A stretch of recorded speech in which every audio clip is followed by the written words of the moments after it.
Okay, we are on air. I am not Dr. Shane Stedman, as it says up here. My name is Jacob Meyer. I am the therapist, the psychotherapist at Integrated Health Systems. And tonight I'm here to talk a little bit about 3 ways to cope with grief over these 2020 holidays. It's been a very, very difficult year for everyone. I think everyone's sort of ready for it to be done. We're all ready to have a little bit of break here and a bit of a respite over these holidays here. But um, during the month of December, November, that's when things typically start heating up a lot in counseling sessions in terms of, a lot of dysfunction coming out in terms interpersonally with people's families. Feel forced to gather, and that is just not a fun time for everyone. Even in really great families that I would say would have a more normal level of dysfunction, it can really bring out a lot in us. All of a sudden, we can sort of feel like we're stepping right back into our childhood and right back into these dynamics. It's very, very disempowering. And that can be, further amplified this year with the lack of the ability to even gather. We're blocked from a lot of our rituals, just a lot of things happening. So I thought it'd be good to close out this year in terms of webinars with talking about grief, how it presents, why it presents, and how we can begin to cope with it as well. And first, here a little bit about me. Again, my name is Jacob Meyer, my LSW, so like a general, like sort of therapist licensure at the master's level, also a licensed addiction counselor as well. I got my start in the field working in addiction and trauma at Behavioral Health Group. I worked there for several years, working with severe opiate addiction, methamphetamine addiction, alcohol addiction, sort of you name it, I've treated it, and it really influenced my style in terms of how can I help people deal with stressful situations, and especially helping people understand that we need stress, we need waves of stress to understand sort of the to make sure that the foundation and the structures of our psyche are able to withstand that. A boat's not a good boat until we know that some waves can come. And so that's generally what I learned there. And I learned a lot of things about relapse prevention, harm reduction, things of that nature, trauma treatment. It was a very, very severe population, and I think helped me prepare for my role at Integrated Health Systems, because we're dealing with a lot of people that are dealing with this level of chronic illness, chronic stress from that, traumatic brain injuries, autoimmune issues as well, that interestingly enough sort of mirror a lot of the stressors that people dealing with addiction face. So the populations match up a little bit more than I thought they would, but I've definitely developed a lot more since then. I've become trained in EMDR, more advanced trauma therapy, and it's just really great to work with our integrated approach there as well, to see and to be able to work with the other practitioners. And with that integrated approach, we're really able to, when we have a patient sort of firing on all cylinders with us, the change that can happen, and the speed at which that can happen when someone's getting their emotional health dealt with, they're getting their physical health dealt with, they're getting their balance, their brain, everything sort of being worked on in that manner, just how everything can sort of come together and that person can feel a lot better than they used to a lot of times. So it's wonderful to work at Integrated Health Systems with the rest of the team, with my background as well, and also with the experience that I've had with people dealing with things like chronic illnesses with unknown prognoses, as well as traumatic brain injuries and the chronic stress that people really face from that. So really enjoy being on that team there. And this year has been very interesting in terms of dealing with, this sort of this adaptation, this new normal we're in as well, and sort of bridging ourselves into right now addressing this grief over this holiday season. This has been an extremely difficult year, one for the record books in that way. And it's really unsettling people to a level where a lot of clinicians have never seen this amount of anxiety before come in the door. That all of the work, it's very interesting, like all the work we were doing with a lot of patients leading into this pandemic was immediately interrupted. It's like somebody just shoved everything off a table in terms of your caseload. So it's been a very, very trying year for everyone here. Everyone has been touched by this situation. And as we come into this holiday season, a time where, it's very ritualistic in our culture to be able to gather, to be able to renew these ties. A lot of people are feeling a big sense of loss, not only in terms of having a direct family member that has been lost to COVID-19, but maybe having a family member that has died recently, and their mourning might have been blocked. I have one very close friend who's in that situation, and another one who will likely be in that situation as well, in loss of their parents. We're going to talk about that kind of loss today and addressing the impact of that kind of loss, but also exploring a little bit more of, there's not only the loss of that person, but there's also the loss of all those associations with that person, and also how we really sculpted our identity with that person over our lifetime, especially with a close family member, a close friendship. Um, a parent, a grandparent in that way as well. So addressing the impact of the loss is something I really want to help people sort of look at today. What kind of loss this was, whether it was a person, a time in our life, a part of ourselves, how much this impacts us, and also moving into connecting with what you can in terms of this loss. Everyone's ability to process negative or distressing emotions varies, and we need to understand sort of how this presents in our daily life, as well as what's practical in terms of being able to process it. I would never want to encourage someone with maybe coping skills that end up with a negative outcome, let's say like with alcohol use or alcohol abuse, even if they struggle with that distress tolerance of an emotion, or maybe that's a learned pattern. There could be several reasons why, but if that person's just going to alcohol, as their external sort of regulator, I'm not going to really encourage them to dive deep into their feelings if there's not really a safe and practical way for that to come out yet. And so we want to address the impact of the loss. We want to connect with what we can within that. And that silver lining sort of through emotional processing is, especially with grief, is to be able to create new rituals, and what would be meaningful for you and that person that you've lost.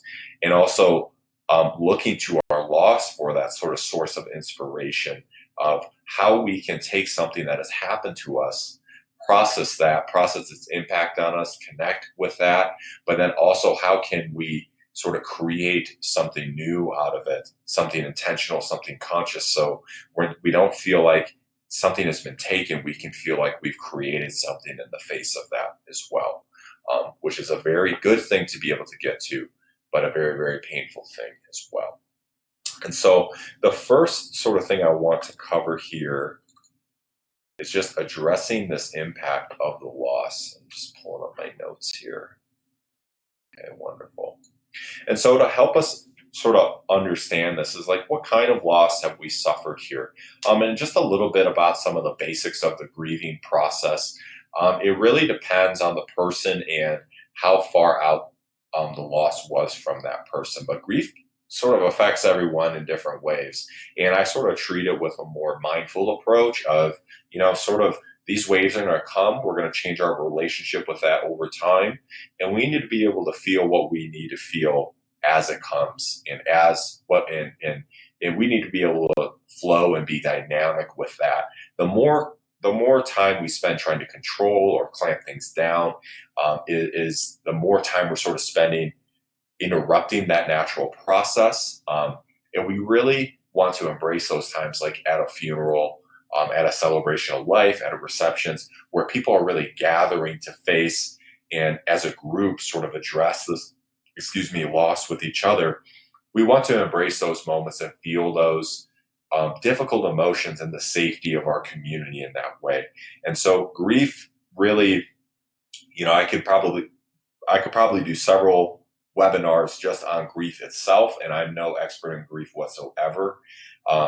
Again, the more I understand about this field, the more I really understand about how we sort of co-create our identities with other people, and that other people are can end up being extensions of ourselves within our lives. We share life with each other. We grow together. We grow apart. We share experiences with each other. And the closer that person is to us, the more impactful that loss is going to be. The longer, most likely, that grieving process will take, and probably the more intense that will be. Of course, that's different for everyone. I'm speaking in generalities right now, but we need to understand what is the kind of loss that we have suffered. And that more classic kind that I'm talking about right now is someone who is close to us, someone who is near and dear to us, someone who, when everyone sort of looks at what is a classic loss, a mom, a dad, a sister, brother, a grandparent, these things that we all have to go through as life marches on, that's that more classic kind of loss. But there can be different kinds of losses that we can experience that we as clinicians will talk more openly about, but people who do not obviously who are not therapists don't understand it as much, or it's not as culturally sort of sanctioned in terms of a loss that is recognized. And these are different kinds of losses, sort of like parts of ourselves. Like maybe there was a time in my life where I felt more outgoing and adventurous, and I felt like I've lost that part of myself. There was a time in my life where I had this spouse that was very, very dysfunctional towards me, and I feel a sense of loss and grief of that part of my life and the damage that's done to me.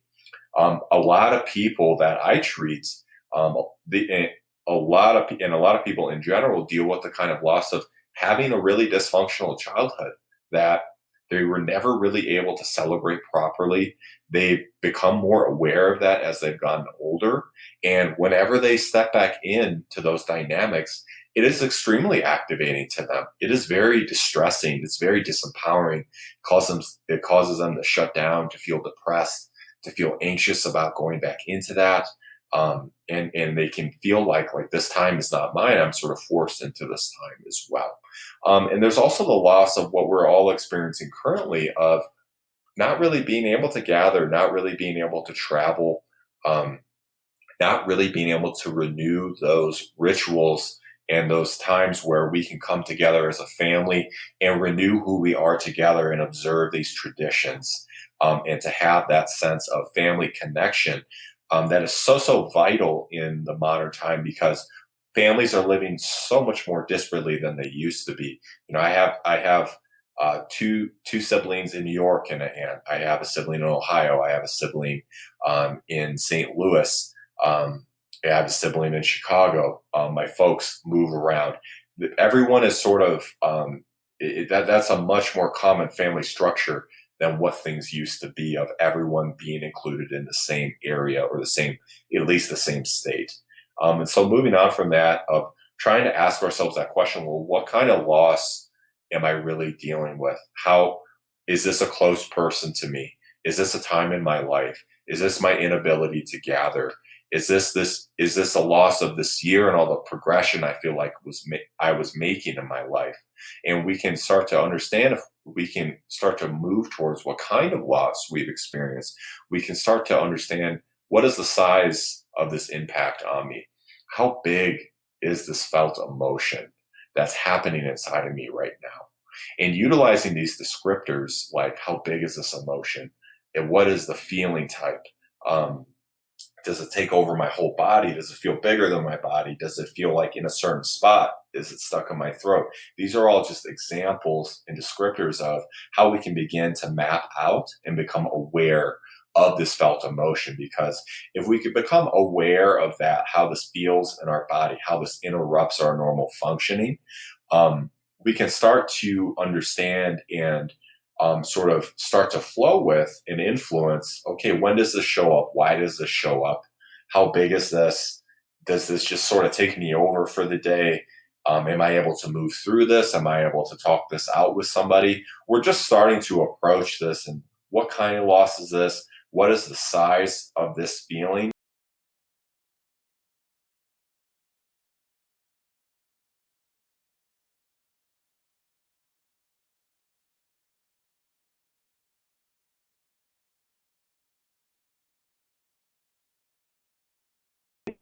like with a grandparent, a parent, a close person in our life, we could say we're extremely sad that this person is gone, that their life is over, and their relationship with us, as we understand it, has changed, and there's a big sense of finality within that. That's a major place for people to come to. Um, that grieving process takes a long time, typically, and everyone deals with that in a different way. And then there's this sort of more secondary grief that can come in of what are the deeper representations of this loss? What did we lose beyond just this person?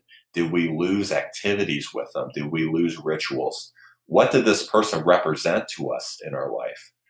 Did this person nurture us in our life? Was this a safe person to come to when we weren't feeling okay? And so let's say, for example, if we lose that person of safety, and it could be a year down the road, 2 years down the road, we can get hit with a surprise that primes us to run to that safe place, to move towards safety. I'm not feeling okay. I need to talk to this person. And people will find themselves just reaching for the phone, just like they're there, and then coming into a lot of grief and sadness of understanding and internalizing this person is really gone. Not only their life is gone right now, but the way that I also interacted with them and our sort of our relationship as it was alive is now gone. And so we can understand there's this first really big impact that happens, but also this secondary impact in all the associations, the rituals, the activities that are held up with this person will be faced over time and need to be felt and also reintegrated in to our sort of new understanding of the world, that this person is gone, our relationship as we know it is over, and we need to deal with this grief sort of as it comes up. And so grief is extremely complex. There is no sort of end date on it from my understanding. And I really try to help people towards that place of how can we simply just um, how can we understand that this is going to be an ongoing relationship with this grief and that there's really no right answer? Everyone deals with it a little bit differently. But the most important thing to me is just how can we start to understand um, the kind of loss, the size of this impact, the deeper representations as they're going to come up in situations we're never going to be able to foresee, but also sort of moving forward here in how can we connect with what we really can from this loss when we can. So when that emotion does come up, that has somewhere to go, that has some way out of us, or at least we can note that at that moment and maybe need to table that for later, but understand that this is something that is going to be demanding my attention right now. Okay. And just so we need to be able to deal with what we would call more of those hot spots in grief of when, or just with really any emotional presentation there. Um, we need to really be able to understand and say like, hey, I need to be able to feel this emotion. I need to be able to come through it, to integrate it, to let my body process and feel. I need to be able to step in, but I also need to be able to step out of this emotion that's approaching me right now. And so a big issue that we have is with people who are on either side of the spectrum, of people who are feeling extremely disempowered from uh, not being able, let's say, not being able to step out of emotion. They feel like they're a wreck.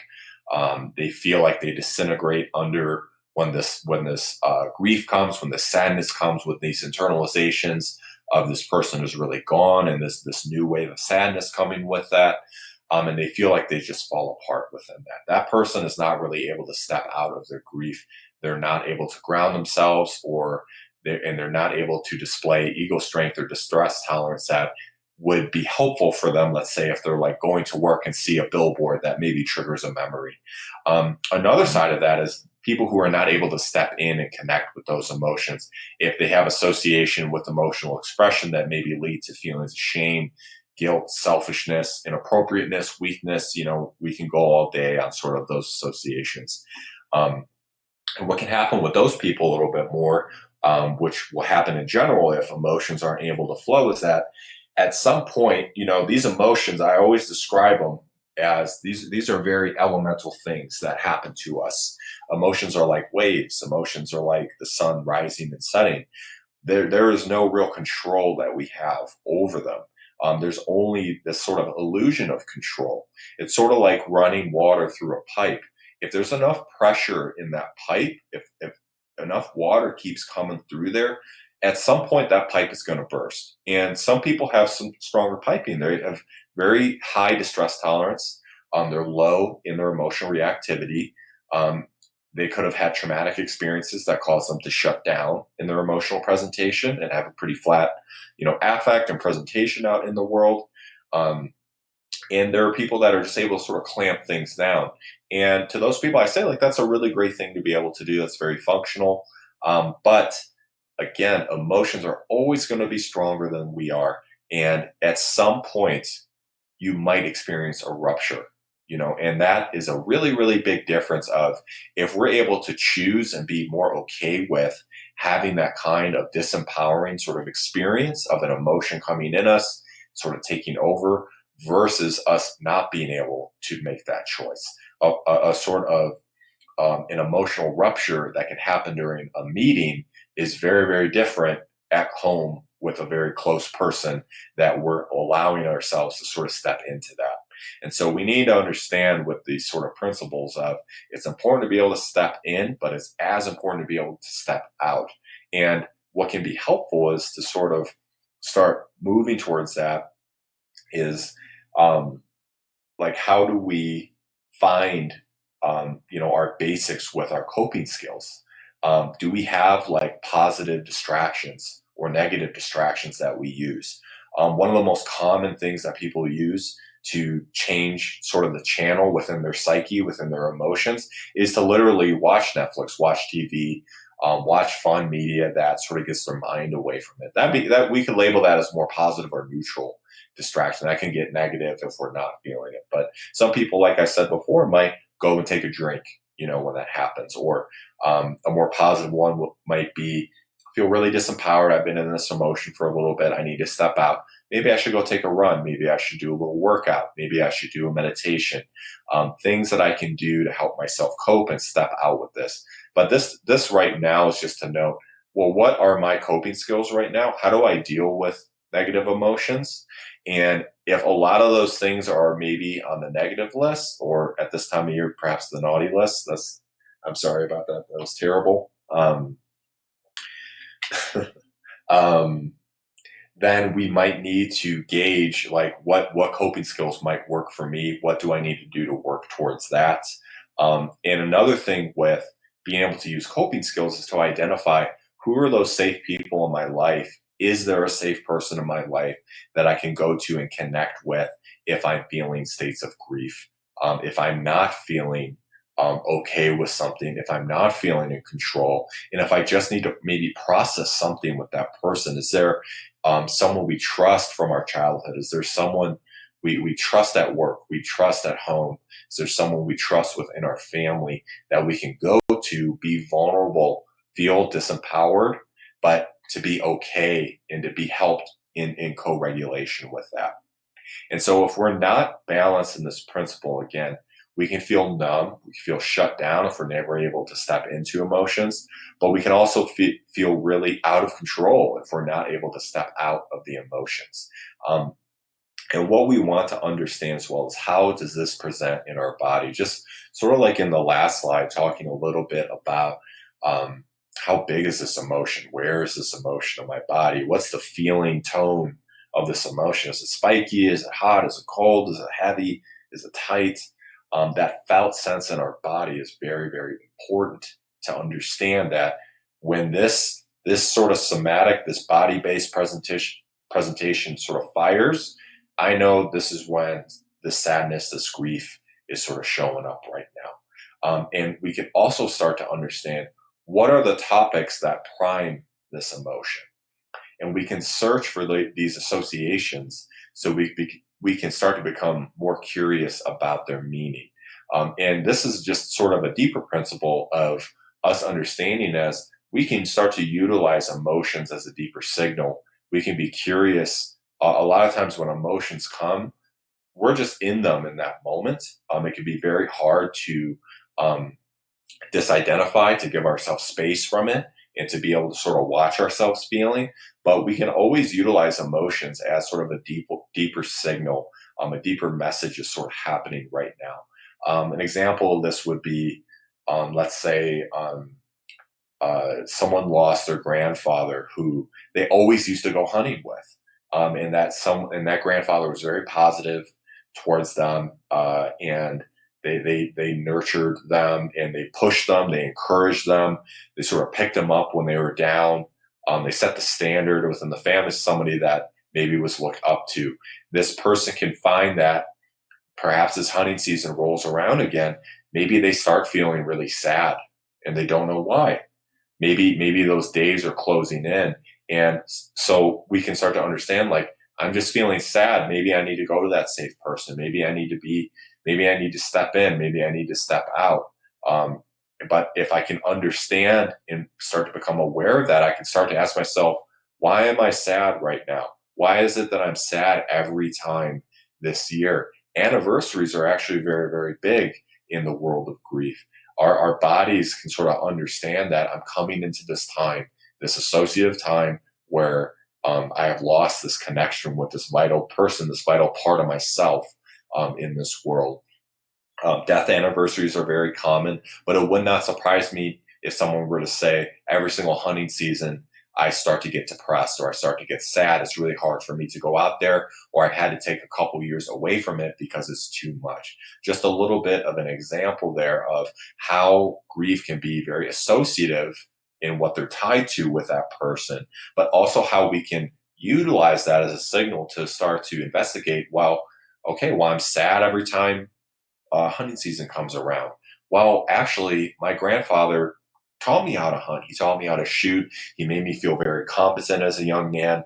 And the loss of that is sort of the loss of that part of my life and the loss of that guidance, that person I could go to in my life as well. So we can see that can expand very, very rapidly, and the person can come into more awareness around that.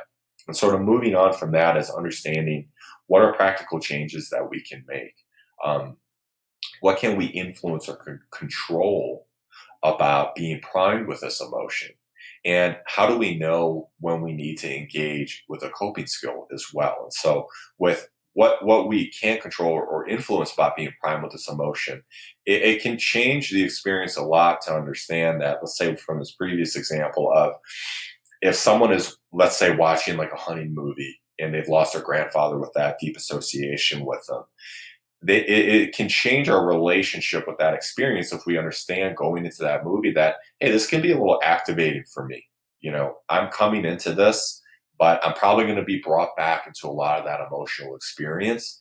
And so I can sort of prepare myself a little bit and watch myself and maybe take care of myself in the way that I see fit. If I'm in a movie theater or at a friend's house, I can maybe go to the bathroom and step out and do some breathing if I need to, or say, like, hey, like, can we not watch this movie because this might feel like a little bit too much for me today? Um, or we can walk into that movie and understand, like, I'm going to feel these feelings, and maybe this is a good way for me to connect with those feelings, to be able to understand that this perhaps could be a good conduit for that sadness if I feel more distance from my emotions. But the biggest thing is that awareness can fundamentally change our relationship with the experience, because if we can be aware, then we're not going to be taken by surprise in that moment. We might not feel shame if we're with a group of friends where maybe I don't feel the safest with going there. We might not feel like we have a rupture in that moment. Again, just these small little changes that can really change our relationship with that felt experience. And also, how do we know when we need to engage in a coping skill? That's a really, really important question for people to ask themselves, to understand, like, where am I at in terms of safety with emotions, just with myself, with other people, in different situations. We still have a hard time in our culture sort of um, allowing people to just sort of feel what they feel. There's a lot of judgments and criticisms that come around that. There's a lot of feelings that, like, if someone feels a feeling that's unplanned, or if there's a surprise, or someone is stressed or makes a mistake or an outburst, that is a negative sort of perception on that person's character. But it's sort of funny from my perspective and other clinicians because I see people, and I tell this to people all the time, people cry in front of me every single day. 5 days a week, someone is crying in front of me. And if you really think about it, they get upset. It's like 5 or 10 minutes, sometimes a lot more. Sometimes someone needs to cry the whole session, and then that's totally fine. But if we can allow this just to move through, to accept this moment, the person is going to be able to come back into regulation very, very quickly. But that is simply not acceptable for a lot of people and where our culture is at right now. So it's helpful for people to understand that if I can be more aware of when I might be triggered into more of an emotional hotspot, who am I around and how safe do I feel with those people? Do I need to excuse myself to sort of be able to save face in this situation? And that we can just do what we can in those moments to help protect ourselves. And so we don't feel limited or shut off from the world if we're feeling a difficult emotion. Maybe we just need to step out to our car and maybe have that cry, maybe have that moment, maybe have that time to engage in a coping skill. It really just depends on that person and also their situation. And what we need to understand about these practical changes as well is that better is not perfect. It doesn't have to be perfect. Um, and that even if we can make some small steps of now understanding, like, okay, well, excuse me, when grief comes, I feel this really big sinking weight in my body. And I might have two coping skills that I'm able to engage with, but I do have this one safe person I'm able to talk to. And even if I make three mistakes or perceived mistakes in that, if I were able to engage in sort of my plan one time, well, hey, that's one time where we felt a lot more empowered and a lot more engaged with the process as well. These things can happen most of the time. Emotions sort of hit us from general stress that we're feeling and also surprises. And so we can understand that, oh, maybe I got taken by surprise this last time. I can just simply try to account from that, learn from that, and move forward within this process. We don't have to be perfect when feeling this. And this information today is just to help us start to understand, how can I identify what's happening within me? How can I make practical changes? How can I assess my coping skills and where they're at? Do I have a safe person in my life I can go to? Do I need to engage with a safe person in terms of beginning individual therapy just to get this ball rolling a little bit inside of ourselves and asking ourselves these questions? And so we can understand, the process in terms of sort of addressing the impact of this loss, connecting with what we can. And as we move through time, especially with this time of year, we're in the holiday season right now, where this sense of togetherness, this sense of gathering, this sense of family connection, the whole holiday Christmas spirits, all this impacting us. This is one of the times of the year that loss just really comes out and really affects us very deeply. And so we want to be able to eventually try to create these new rituals. Again, something's happened, some part of ourselves has been taken away from us, and we need to deal with that loss that we have. And that is an unfair situation that we will all have to face at some point. But in moving towards that loss and acknowledging it, we can start to find that sort of silver lining of, well, this pain doesn't need to define our relationship. There doesn't need to be a pure sense of finality in this. I can honor this person in a way. I can go towards this sadness and accept it and own this within myself in the sense of creating something new for myself.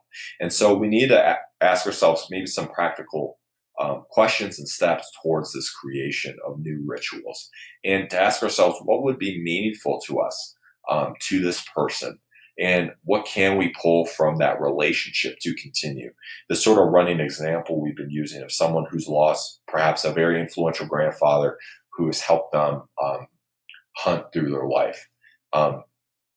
Something that can help them feel less avoidant or less disempowered to the sadness is honoring, maybe having rituals, observing rituals that his grandfather and him did, or maybe creating something new, maybe taking a picture along of his grandfather, maybe setting aside some of the meats as a symbolic representation of this is from my grandfather. Um, anything we can do to intentionally sort of honor the situation, to do it in a meaningful way that's for us and for that person and for that part of ourselves that that person gave to us, and how we can keep that going and sort of change our relationship with it so we can feel empowered to what was taken to us. We can approach that, acknowledge it, integrate that all within us, but also to create something new from it as well. Something that human beings feel extremely satisfied with doing, and that sort of coming to that element of feeling really full circle in that way as well. And so that's going to be deeply personal to everyone.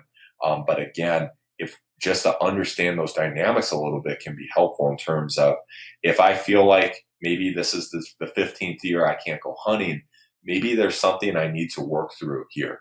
Maybe there's something I feel pretty disempowered from or scared about right now that might be more useful, if I'm able to tolerate it, to go towards and to start to reintegrate it and start to process this material within myself. So sort of moving forward, that's the bulk of the presentation there tonight. But some of the general benefits of psychotherapy being, having an experienced guide in me. I've worked with all sorts of people, issues, and having an experienced guide will help you, it's just like a personal trainer, help you get to where you want to go faster. And also to be able to have this sort of platform where we're able to learn from within. We're able to have someone reflect things back, to make suggestions, pull us into this area to take a look at. But ultimately, the process is being able to learn from within yourself.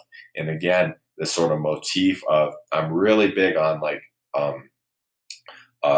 stronger is always better through this process, and regaining or strengthening our self or sense of self through this process. So that whole arc we just went through in terms of the loss, identification, the way we can process the emotion, but also the way we can reintegrate and consciously create a new ritual, is a way that we can feel very disempowered to a big feeling of empowerment through all the stormy and all the yuck of those emotions in between, and all those emotions that will probably come back from time to time as well.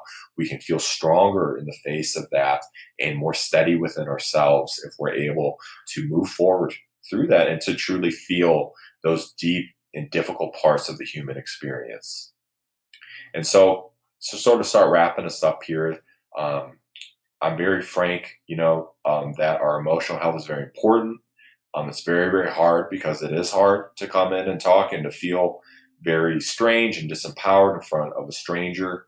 But that we can and we should improve our emotional well-being. The amount of research out there, the amount of mental health support, the level of training that clinicians are getting, I'm just like, if I know it's so difficult for people to come in, for family members to come in, for that person who's struggling maybe around you, but this is the best time we have had as a people to be able to not be sort of trapped in a fatalistic sense by what has happened to us, to be able to overcome it, to be able to move through it, and to have very effective treatment methods as well on top of that. So we can and we should improve our emotional well-being, and I'm a very staunch believer in that. And here a little more, if you'd like to get some more access to us, we're on Your Health Matters every Monday at 12:30 with the great Scott Watley. Different practitioners on there every week, including Dr. Trinka as well. So please tune in to us there. Usually we're promoting this webinar that happens the day after. And with this sort of new normal we're in, we also have telehealth available. People love telehealth with counseling because we can do it at work, we can do it at home, we can do it in our car. Whatever is convenient for us in that manner, whatever we can make work. And you're always welcome at Integrated Health Systems. You can call in at any time for a free 30-minute consultation. So you all take care this evening and have a Merry Christmas. I'll conclude with that.